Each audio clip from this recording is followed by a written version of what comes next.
வணக்கம், நான் தர்மஸ்ரீ ராஜேஸ்வரன் பேசுகிறேன். நாம் இன்றைய பதிவில் என்ன பார்க்க போகிறோம் அப்படின்னு கேட்டிங்கன்னா, நிறைய செக்டர்ஸ் இருக்குது.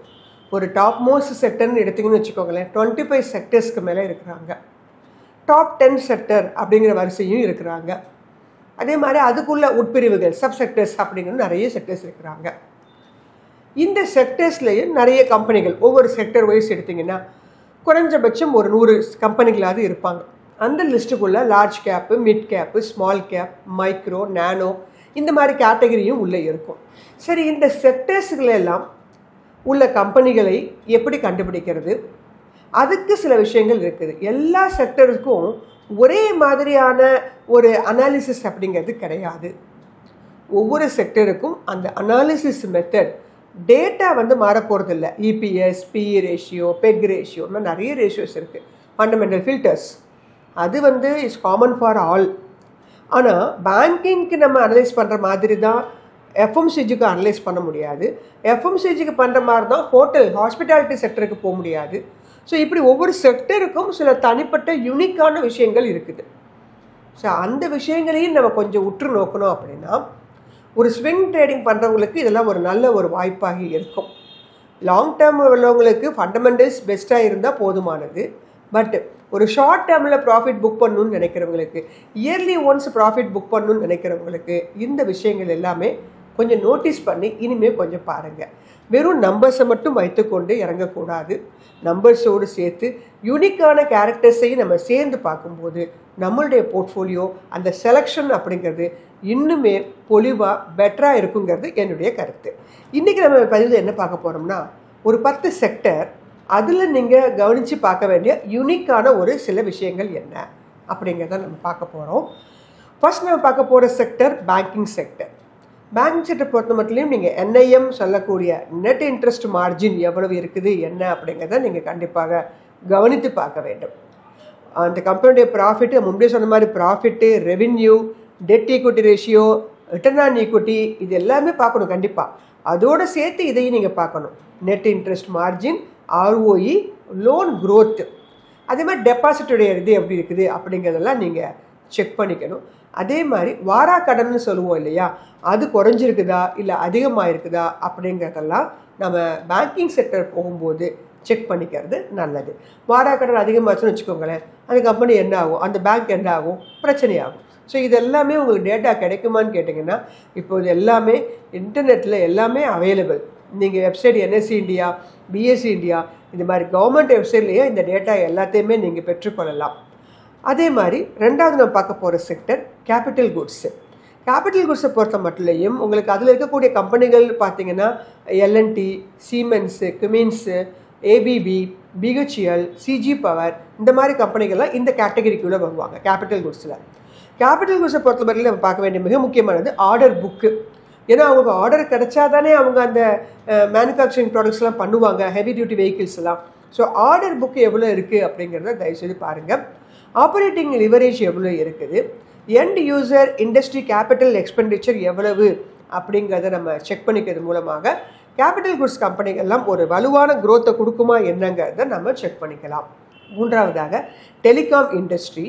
டெலிகாம் இண்டஸ்ட்ரியில் மார்க்கெட் ஷேர் எவ்வளோ இருக்குது, நியூ சர்வீஸ் எதுவும் லான்ச் பண்ணியிருக்கிறாங்களா, நியூ சப்ஸ்கிரைபர்ஸ் லான்ச் பண்ணியிருக்காங்களா, சப்ஸ்கிரைபர் அதிகமாக இருக்காங்களா இல்லை குறைஞ்சிருக்காங்களா, ஸோ அவங்களோட எக்ஸ்பேன்ஷன் ஏரியா எவ்வளோ தூரம் போயிருக்கு, புதுசாக டவர்ஸ் எவ்வளோ தூரம் வச்சுருக்குறாங்க. ஸோ இந்த மாதிரி விஷயங்கள் எல்லாமே நீங்கள் telecom industry like Bharti Airtel, Reliance, Jio இதெல்லாம் நீங்கள் கம்பேர் பண்ணியே போடுவாங்க. இந்த வருஷம் புதுசாக எவ்வளோ சப்ஸ்கிரைபர் அதிகமாக சேர தான் அவங்களுக்கு பெனிஃபிட்டு. அதே மாதிரி இப்போ அவங்க டிஜிட்டலும் சேர்ந்து பண்ணும்போது அதில் அவங்களுக்கு யூஸர் சொல்லுவோம் இல்லையா, சந்தாதாரங்களாம் எவ்வளோ பேர் இருக்காங்க என்ன அப்படிங்கிறதெல்லாம் டெலிகாம் இண்டஸ்ட்ரி எடுக்கும்போது நம்ம இந்த விஷயத்தையும் ஆய்ந்து பார்க்கறது நல்லது. அடுத்ததாக டெக்ஸ்டைல்ஸை பொறுத்த மட்டும் ஜியோகிராஃபிக்ஸும் மார்க்கெட் லீடர்ஷிப் இருக்குதா, அவங்க which part of the value chain operate பண்ணிட்டு இருக்காங்க, எந்தெந்த ஏரியாவில் அவங்களுக்கு செயின் ஆப்ரேஷன் இதெல்லாம் இருக்குது, எத்தனை ஸ்டோர்ஸ் ஆரம்பிக்கிறாங்க, எவ்வளோ நாடுகளுக்கு அவங்க ஏற்றுமதி பண்ணுறாங்க, இந்த மாதிரி விஷயங்கள் எல்லாமே டெக்ஸ்டைல் இண்டஸ்ட்ரிக்கு பார்க்கறது நல்லது. ஐந்தாவதாக ஃபார்மா இண்டஸ்ட்ரியை பொறுத்த மட்டும் குரோனிக்கான அல்லது அக்யூட்டான மெடிசன்ஸ்லாம் கண்டுபிடிக்கிறாங்களா, MNCயோட டைப் இருக்குதா, மார்க்கெட் லீடர்ஷிப் இருக்குதா, புதுசான ப்ராடக்ட் புதுசாக எதுவும் மருந்துகள்லாம் கண்டுபிடிச்சிருக்காங்களா, இந்த மாதிரி விஷயங்கள் எல்லாமே ஃபார்மா இண்டஸ்ட்ரிக்கு முக்கியமான யூனிக்கான கேரக்டர்ஸ். ஹோட்டல்ஸ் ஐடிசி, அப்புறம் தாஜ் ஹோட்டல்ஸு, இந்த மாதிரி இந்தியன் ஹோட்டல்ஸ் இந்த மாதிரிலாம் பார்க்குறீங்க இல்லையா. ஸோ அந்த மாதிரி பார்க்கும்போது ஹோட்டல்ஸில் வந்து எக்ஸ்பேன்ஷன் பிளான் அண்ட் மார்ஜின் இருக்குதா, ரெஸ்டாரண்ட்ஸ் லக்ஸுரி அது மைல்டு இந்த மாதிரிலாம் வந்து மிட் இந்த மாதிரிலாம் ஆரம்பிக்கிறாங்களா, புது ரெஸ்டாரண்ட்ஸு புதுசாக ஸ்பெஷல் ஆஃபர்ஸ்லாம் அனௌன்ஸ்மெண்ட் பண்ணுறாங்களா. ஸோ அல்லது அவங்க டாரிஃபில் பார்த்தீங்கன்னா ஜிஎஸ்டி 2.0 அவங்களுடைய டாரிஃப்லாம் குறையுது. ஸோ அப்போ வந்து என்ன ஆகும், அவங்களுடைய இந்த அமௌண்ட்டு போடுறாங்க இல்லையா நமக்கு ரெண்டெல்லாம், அதெல்லாம் குறையறதுக்கு வாய்ப்பு இருக்குது. அப்போ நிறைய மாதிரி வரதுக்கான வாய்ப்புகள்லாம் இருக்குது இல்லையா. அப்போ இந்த ஹோட்டல் இண்டஸ்ட்ரியெலாம் வளரும். ஸோ இந்த மாதிரி சில விஷயங்கள் கூட உங்களுக்கு அந்த அந்த 1 மாதம் 2 மாதத்துக்கு ஏறுவதற்கு காரணமாக அமையும். ஸோ புது ரெஸ்டாரண்ட்ஸ் எதுவும் லான்ச் பண்ணுறாங்களா என்ன அப்படிங்கிறதுலாம், தீமேட்டிக்காக லான்ச் பண்ணுறாங்களா, செயின் ஆஃப் ரெஸ்டாரண்ட்ஸ் ஆரம்பிக்கிறாங்களா, ஸோ இதெல்லாம் தெரிந்து வைத்துக்கொள்வது நல்லது. சிமெண்ட் செக்டர் அடுத்தபடியாக அவங்கள பொறுத்த மட்டும் இவி பர் டன் எவ்வளவு அப்படின்னு பார்க்கணும், பர் கேஜி ரியலைசேஷன் எவ்வளவு, ரீஜனலாக இவங்க பிளேயரா இல்லை நேஷ்னல் லெவலில் பிளேயரா. இப்போ அல்ட்ராடெக்லாம் நேஷ்னல் லெவலில். ஸோ அந்த மாதிரி நேஷ்னல் லெவலில் அவங்களுடைய இது இருக்குதா, டிமாண்ட் இருக்குதா, இல்லை ரீஜனலான ஒரு ரீசன் டால்மியா சிமெண்ட் இந்த மாதிரி. ஸோ ரீஜனல் லெவலில் இருக்குதா அப்படிங்கிறதெல்லாம் செக் பண்ணிக்கிறது நல்லது. அடுத்ததாக எஃப்எம்சிஜி வால்யூம் க்ரோத் இருக்குதா, கேட்டகரி அண்டர் பெனிட்ரேஷன் இருக்குதா அப்படிங்கிறதெல்லாம் செக் பண்ணுவாங்க. ஸோ எஃப்எம்ஜியை பொறுத்தவரையிலையும் எப்போதுமே உங்களுக்கு நீட்ஸ் இருக்குது, இருந்த போதிலும் அதில் வந்து உங்களுக்கு காம்படிஷனும் இருக்கிறதுனால ஸோ எந்த மாதிரி ப்ராடக்ட்ஸ் எதுவும் லான்ச் பண்ணுறாங்க, அதோடைய பெனிட்ரேஷன் எல்லா ஏபிசி எல்லா சிட்டிஸ்க்கு வரைக்கும் போகுதா, எந்த ப்ராடக்ட்டுக்கு டிமாண்ட் அதிகமாக தேவைப்பட்டிருக்கு. ஸோ இந்த மாதிரி விஷயங்கள்லாம் எஃப்எம்சிஜியில் பார்க்குறது நல்லது. டிஃபென்ஸ் செக்டர் பொறுத்த மட்டும் ஆர்டர் புக்கு தான் மெயினான ஒரு ரீசனும். எவ்வளோக்கு எவ்வளவு ஆர்டர் புக்கு கிடைக்குதோ அதே மாதிரி வார அனௌன்ஸ்மெண்ட்லாம் வருது வைக்குதுன்னா இந்த டிஃபென்ஸ் செக்டர் எப்போவுமே ஒரு பூம் அந்த மாதிரி கொடுக்கும். பிட் பைப்லைன் அப்படிங்கிறதையும் டிஃபென்ஸ் செக்டரில் பார்க்குறது நல்லது. இறுதியாக இன்ஃப்ராஸ்ட்ரக்சர் பொறுத்த மட்டும் இங்கேயும் அதே மாதிரி தான், எவ்வளவு ஆர்டர் வந்து அவங்க வின் பண்ணியிருக்காங்க, ப்ராஜெக்ட் அவங்களுக்கு எவ்வளோ கிடச்சிருக்கு அப்படிங்கிறது ரொம்ப முக்கியமானது.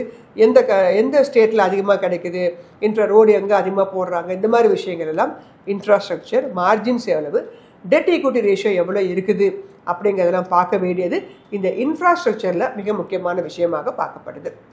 ஸோ நான் முன்பே சொன்ன மாதிரி ஃபண்டமெண்டல் ஃபில்டர்ஸ் இந்த ரேஷியோஸ் அப்படிங்கிறது ஒரு சைடு இருந்தாலும் அந்த பர்டிகுலர் செக்டருக்குன்னு சில யூனிக்கான கேரக்டர்ஸ் இருக்குது, சில யூனிக்கான விஷயங்களை பார்க்கணும் அப்படிங்கிறது என்னுடைய அபிப்பிராயம். எனக்கு தெரிந்த சில விஷயங்களை நான் உங்களுக்கு இதில் கொடுத்துருக்கேன். நீங்கள் அடுத்தடுத்து இனிமேல் அனலைஸ் பண்ணும்போது இந்த ஒரு பாயிண்ட்டையும் கொஞ்சம் சீர்தூக்கி பார்த்தீங்க அப்படின்னா நம்மளுடைய போர்ட்ஃபோலியோ இன்னும் சிரமமாக இருக்கும் என்பதில் எந்த விதமான ஐயப்பாடும் கிடையாது. ஸோ ஃபண்டமெண்டல் அனாலிசிஸ் அப்படிங்கிறது ரொம்ப முக்கியம். யூனிக் கேரக்டர் என்பது ஒரு ஸ்பெஷலைஸ்டான கேரக்டர், அதுவும் முக்கியம் என்பதை சொல்லி இந்த பதிவினை நிறைவு செய்கிறேன். நன்றி, வணக்கம்.